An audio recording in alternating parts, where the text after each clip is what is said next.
Bonjour et bienvenue sur la chaîne Mayastro. On se retrouve pour le tirage de la nouvelle lune. Donc la nouvelle lune qui aura lieu le 8 mai.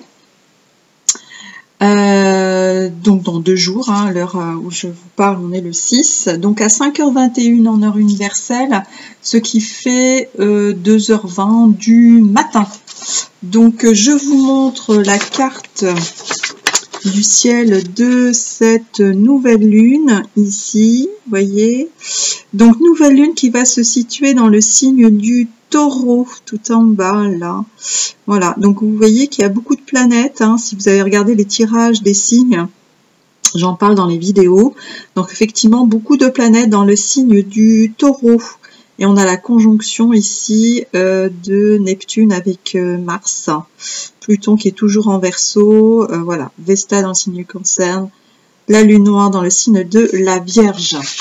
Alors, ici vous avez vu, donc on a aussi Mercure qui est en conjonction ici avec Chiron, ici le guérisseur. Donc ici vos pensées pourront guérir quelque chose, vous voyez, là la communication a des actions de guérison ici, hein. On peut remarquer cette conjonction qui est intéressante, avec toujours le nœud nord dans le signe du Bélier, Saturne et Neptune toujours dans le signe du Poisson. Donc le soleil est à 18,02 degrés du Taureau, donc conjoint à la Lune puisque nous sommes sur une nouvelle Lune. Donc pour le Taureau, effectivement deuxième décan, donc on est sur un décan de la Lune en plus, voilà. Alors vous voyez qu'il y a juste un seul aspect ici, il y a un sextile là. Vous voyez, un sextile. Alors c'est intéressant parce qu'il y a le sextile donc de Saturne avec la nouvelle Lune ici. Donc je rappelle, sextile, c'est une énergie qu'il faut utiliser. C'est pas comme un trigone qui s'impose. Enfin qu'on peut utiliser parce que l'énergie est là. Là, il faut le savoir qu'il y a un sextile, donc c'est pour pouvoir l'utiliser à bon escient. Donc là, le sextile de Saturne avec la Lune, on a donc la maîtrise, ici. Vous voyez, énergie verte, énergie favorable. On a Saturne qui forme un sextile aussi avec la Lune, avec le Soleil, du coup. Et non, voilà, ici on a la construction. Donc très très bonnes énergies. Et là je voulais vous montrer, alors bien sûr qu'après la nouvelle lune, je vous montre ici, le soleil va continuer son chemin et va faire une conjonction à Uranus. Donc je vous montre la carte de la conjonction, on a la libération ici. Voyez, donc autre énergie positive qui se passera donc après la nouvelle lune. Donc voilà au niveau des transits. Alors je voulais juste faire une aparté sur la dernière pleine lune qui a eu lieu le 24 avril 2024. Vous voyez, il y avait beaucoup de 4, hein, 24 avril 2024. Donc j'ai pas fait de vidéo, donc parce que j'ai pas eu le temps. J'avais pourtant préparé. Donc je vous la montre juste, même si c'est passé. Mais c'était intéressant parce que Pluton était aspecté. Donc c'était une lune en Scorpion. Et le maître du Scorpion, bah, c'est Pluton et Mars. Donc Mars faisait une conjonction ici avec Neptune. Et ici, donc, maître du Scorpion était en, vous voyez, en tension ici entre le Soleil et la Lune. Vous voyez, là c'était la pleine Lune. On a vraiment un triangle ici. Et c'est vraiment Pluton qui était aspecté. On avait encore là la conjonction qui était encore là de Uranus avec Jupiter, et là on avait Vénus hein, qui était là en conjonction avec Chiron. Là aujourd'hui c'est nouvelle lune, c'est Mercure. Donc ici effectivement Pluton qui était en tension. Donc j'avais relevé quelques points. C'était laissé voilà quelque chose derrière hein, pour avancer. Hein, parce que quand Pluton est aspecté, il y a une épreuve, donc il faut lâcher prise. Hein. Si on garde en tension, donc c'est pas bon. On pouvait peut-être aussi chercher un appui dont on avait besoin. et être à sa bonne place avec confiance. On vous disait aussi, il y a toujours un autre point de vue. Mais en tout cas, c'était le mot d'ordre, c'était agir dans sa conscience. Hein. Par contre, avec un aspect comme ça bloquant, en carré avec Pluton, on pouvait s'attendre aussi à quelque chose d'inattendu, hein, puisque Pluton en tension peut justement faire lâcher quelque chose, faire un sacrifice, hein, pour pouvoir évoluer, puisque je vous dis que Pluton, quand il est en tension, Pluton c'est détruire pour recommencer. Hein. Mais c'est vrai qu'avec une lune en Scorpion, on a quelque chose de torturé, hein. On est de nature méfiante, il y a le sens aussi, il y a la psychologie qui revient, donc la vie affective qui peut être compliquée. Donc là, effectivement, on était un petit peu en tension, donc il y a juste Saturne ici, dans le signe du Poisson qui nous disait, voilà, il faut prendre du recul, il faut méditer à tout ça. Là, c'est pareil, la conjonction Mars-Neptune, c'était choisir un combat constructif, hein, par rapport à cette tension ici et là. Hein.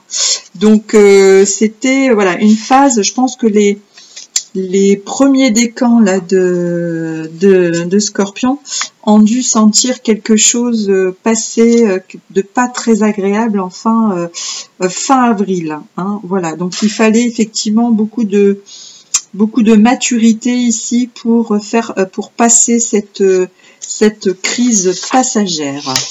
Alors, donc sur cette nouvelle lune, donc j'ai fait... Oula, pardon, j'ai fait bouger la caméra, excusez-moi. J'ai fait un tirage avec l'esprit spirit de la lune, ici. Donc je vous montre les cartes que j'ai tirées. Donc j'en ai tiré 3, hein, pour pas faire une vidéo trop longue. Donc il y a la carte de la gibbeuse croissante, ici on a la force. On a la gibbeuse décroissante, ici le reflet. On a la lune de bénédiction ici avec la satisfaction. Et en 2 de deck, on avait la nouvelle lune avec un nouveau départ et derrière la renaissance. Ok.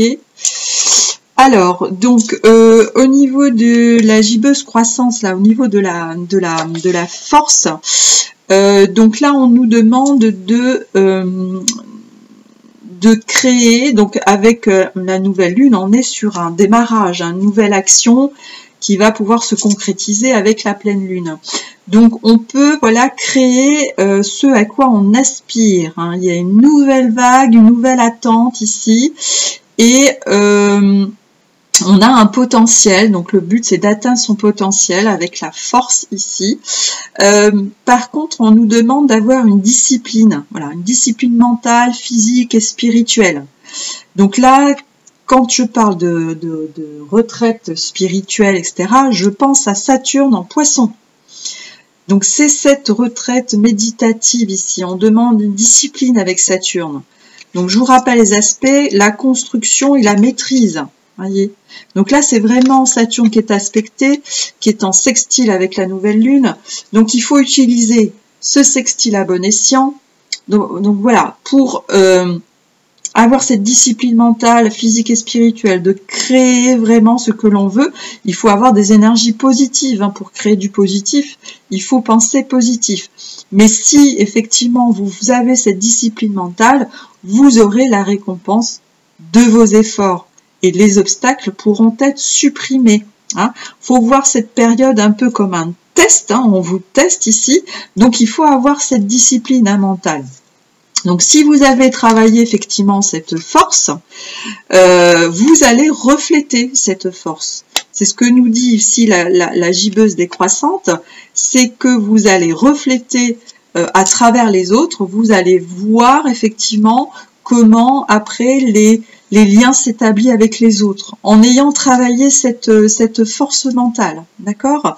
Et vous pourrez aussi, dans cette récompense, jouir, là on a la lune, la satisfaction de la bénédiction, c'est jouir justement de ces récompenses et de célébrer, là on célèbre les petites victoires parce qu'on peut avoir des rêves de voir moyen long terme. Donc si on a des rêves à long terme qui sont un peu plus complexes, etc., mais on a gagné des petites victoires, donc il faut les célébrer. Il faut se poser, savourer, se reposer, etc., pour pouvoir créer de nouveaux rêves et les voir après se concrétiser. Alors ce que j'ai bien aimé là sur la lecture là de la nouvelle lune, j'ai bien aimé cette phrase qui nous dit les rêves sont en nouvelle lune, les rêves sont dans le ventre de la lune. Vous savez que la lune, hein, on parle effectivement du côté maternel. Hein, la lune, c'est la planète dominante du cancer, donc on pense effectivement à un ventre rond, la gestation, pour qu'après elle puisse sortir en fait du ventre. Donc j'aime bien cette image. Les rêves sont dans le ventre de la lune. Donc si vous voulez effectivement qu'ils se concrétisent, il faut avoir cette discipline mentale pour pouvoir entamer un nouveau chapitre, de nouveaux rêves, voilà, créer grâce à votre imagination. Par contre, il faut voilà rester vraiment serein. Donc on nous dit voilà, célébrez les petites victoires, voilà, petit à petit vous y arriverez, et donc vous pourrez accueillir le changement d'une façon sereine et sincère. Donc voilà ce que je pouvais dire pour cette nouvelle lune, avec, je vous dis, ce sextile là. Donc il n'y a pas besoin effectivement d'avoir beaucoup d'aspects, mais ce sextile, donc l'énergie est là, donc à vous de la travailler. Et je vous rappelle que ici vous avez ici Mercure qui est avec Chiron, hein. Donc vos pensées ici, vos communications, en plus dans le signe du Bélier, là c'est des idées, la nouveauté, quelque chose de vif, quelque chose de, comment dire, audacieux. On est vraiment dans ces énergies nouvelles. Donc pensez, travaillez ces énergies-là, travaillez à bon escient, et vous pourrez ensuite effectivement avoir la récompense de vos efforts et voir les obstacles se supprimer au long du voyage. Voilà ce que je voulais vous dire pour la nouvelle lune. Prenez soin de vous et on se retrouve pour la prochaine pleine lune, donc pour un prochain tirage. Je vous remercie, passez un bon mois de mai, à bientôt, au revoir.